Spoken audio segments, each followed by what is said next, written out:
Good evening from New York. I am Selwyn Collins, your host of CWS Journeys. Thank you for joining us. Every week, I have a conversation with someone, asking them, inviting them to share their story. In so doing, my hope is always that someone listening, especially a young person, can be inspired to step beyond their challenges and limitations. Having listened to the guest talk about their journey, not just about their successes, but their challenges and how they overcame them, getting up when they fell.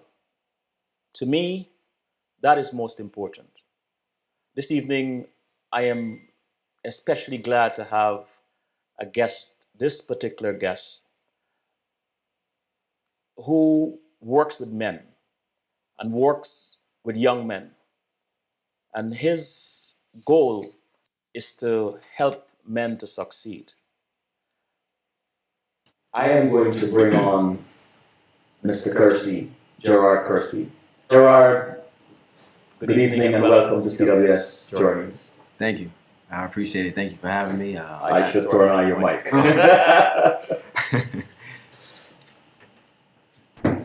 Sorry about that. Why are we not going to speak better? Okay. Thank you. Thank you for having me. I appreciate for having me on the show. Thank you. Like I said, I appreciate it. I'm looking forward to it, and I'm just excited to be here. Awesome.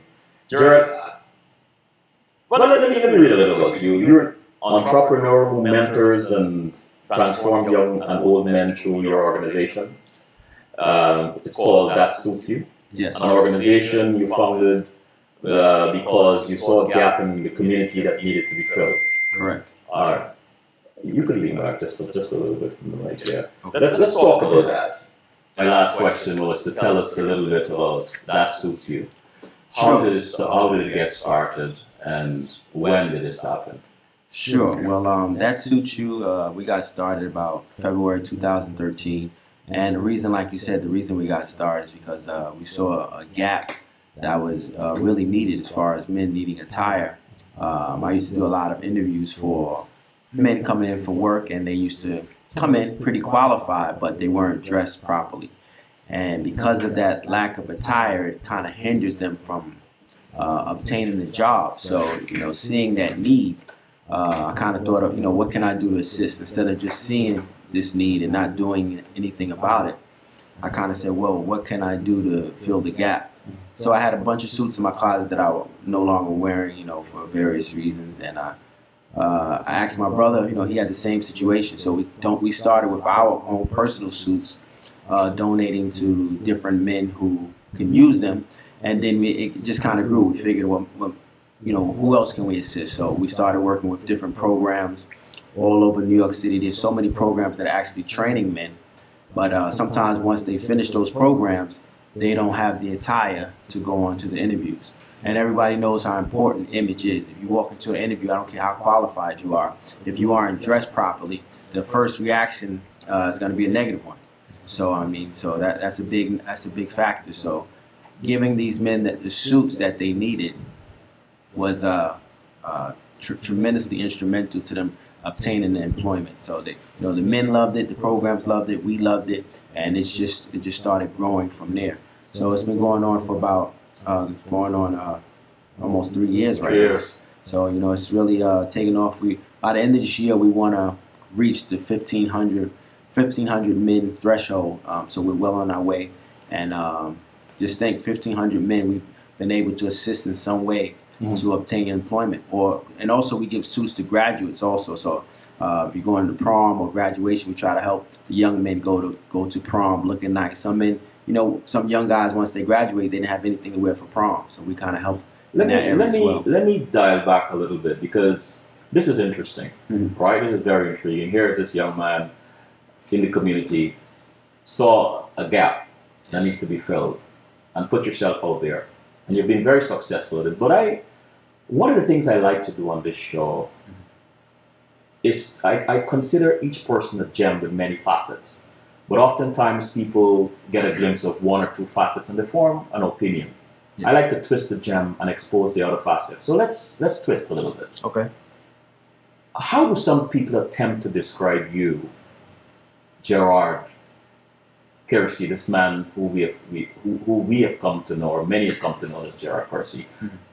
How do they attempt to describe you? How do they attempt to describe me?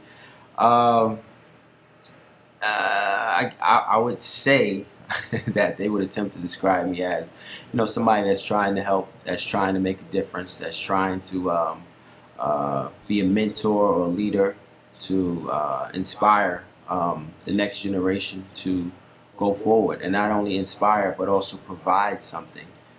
To me, that's very big. A lot of times it's just a lot of rhetoric with a lot of people. Just some people see a problem, and that's their end of it. Some people know there's a problem, but I like to actually try to do something about the problem. What can we do to solve the problem with some type of action? So, if they had to describe me a doer or somebody that's trying to put action to a need. Where were you born, and give us a glimpse into your life at ages 9 and 16. Well, I grew up in East New York, Brooklyn, and I went to PS 306. It's kind of funny. In my earlier, I guess, grades up to 6th grade, I was like a terror. I was like a terror in school, and then for some, they had some test that I took, and I must have did very well, and they wound up skipping me. I skipped the 8th grade, so I went from the 7th grade to the 9th grade, and it just was like all of a sudden, because like I said, in the first 1 through 6, I was like this wild. You ever revisited that and to find out why you were like that? Was it boredom, you think? I think it was. I think it was because my mother always I had both parents. My mother used to always come up to school. She was very strict when it came to school. But it probably, thinking back on it, probably was boredom because, once I took that test and I excelled, it's like it was a tremendous shift. I got a mini scholarship to go to college. I went to college, and I went to Brooklyn College. And but again, it struck again in college as I went wild again. I don't know. I went to partying and it just went crazy. But I just, one of the big factors to me was definitely my parents. Yes. Being there, supporting, directing. My first major job was because of my mother. I had an application that I had to submit, and I just didn't submit it, procrastinating, just not doing it. And one day before the deadline, she said, "What happened to that job? Did you send that off?" I said, "No, I didn't have the money." And she took it, sent it off, and I had that job for 20 years. So, I just... What is your favorite memory of your parents?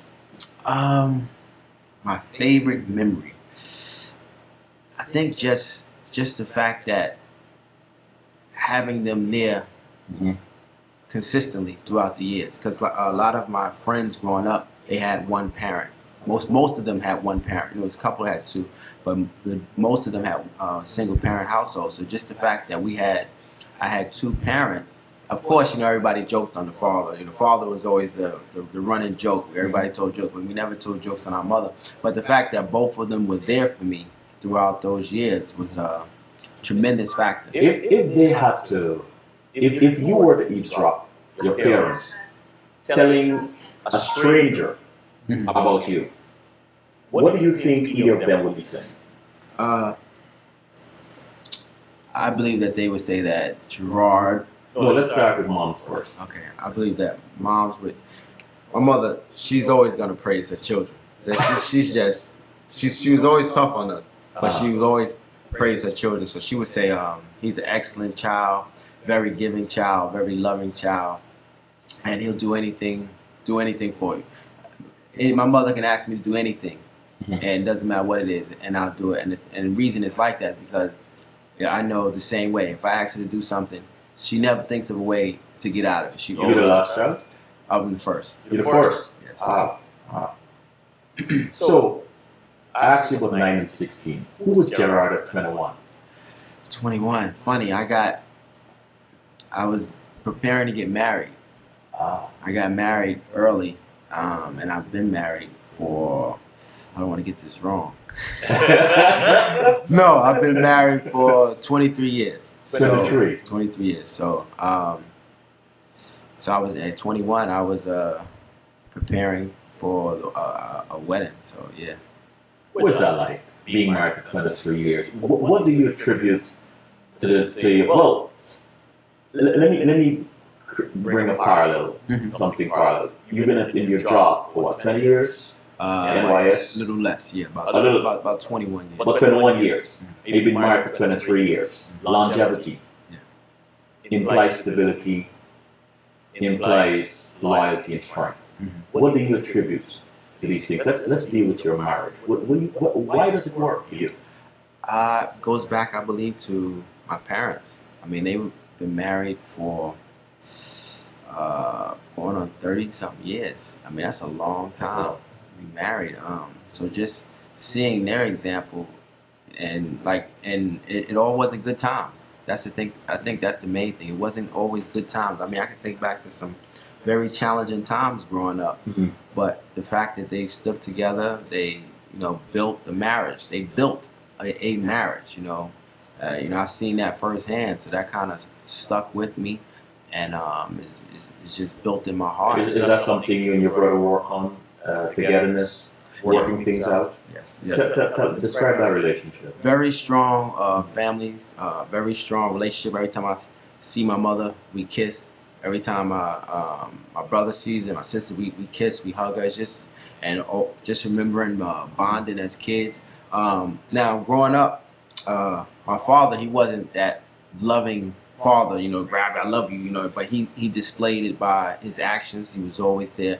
And later on in life, he kind of warmed up and started becoming more affectionate toward us, which was a tremendous step, because he wasn't like that growing up, because I guess his father wasn't like that growing up. So it's so much is learned from family behavior that it's incredible. We learn so much from our parents, and when there's a lack, we miss learning those lessons. We're not learning those lessons because we didn't have that growing up. Here you are, mentoring, empowering young men, empowering men. Yes. But lots of young men come through come through this process. Correct.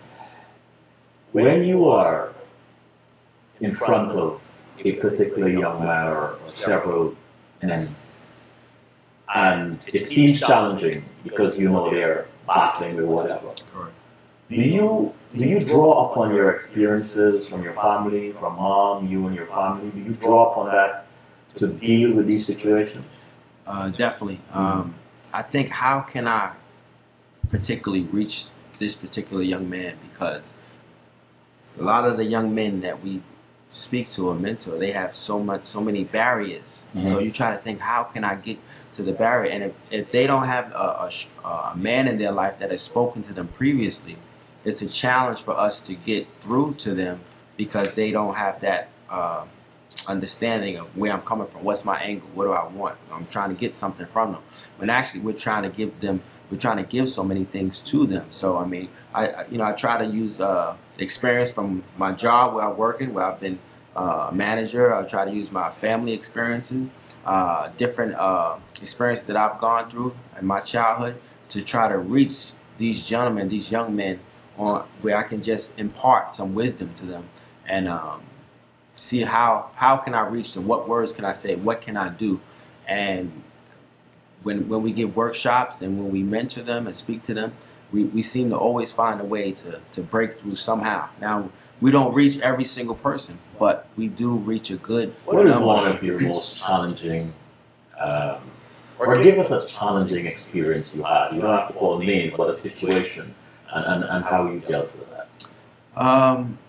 Well, any typical workshop that we do, you have a few gentlemen that are just excited about it. You talk and they just at the edge of their seat, but there's some that's standing to the perimeter, and they really don't want to be bothered. They think it's just another show, something that's not going to add any value to them. But toward the end of every workshop, we call people up, we ask them to share their passion, what it is they want to do, and we give them we give all the men that we have workshops with ties, and we say, if you can tie it, you can keep it. And most people say, yeah, I know how to do it, but a lot of them really don't. So we show them how to do it, or we'll show another man or another young guy in the program how to do it, and then he'll show them. because most men have learned how to tie ties from who? Another man that showed us. So it just tries to go into the example of how to build relationships, how important relationships are, and how we need each other. So that's how we reach a lot of people. That suits you. The name of your organization. I just love the play on words here. TSY. Yes. How does one get involved with TSY? How does one reach you? Well, we work with, we don't work with individuals, we work with programs. So all the programs throughout the city or colleges, we're working with a lot of college and high school. If you're in a program and you complete a program and you have interviews coming up, the programs will contact us. They provide us your measurements and we'll work on getting you a suit, tie, and shirt. If you're in college and we're working with your school, we work directly with the school and they'll provide us your measurements. We try not to deal with individuals per se, but we deal with the programs and institutions so we can build relationships and affect more people. Tell us a little bit about that process. Here you are, you have this brilliant idea. You started it, right? TSY. But you have to find suits. And you have to find people who can alter these suits. How did that work? Thinking that was going to be the biggest challenge actually wound up being one of the easiest challenges.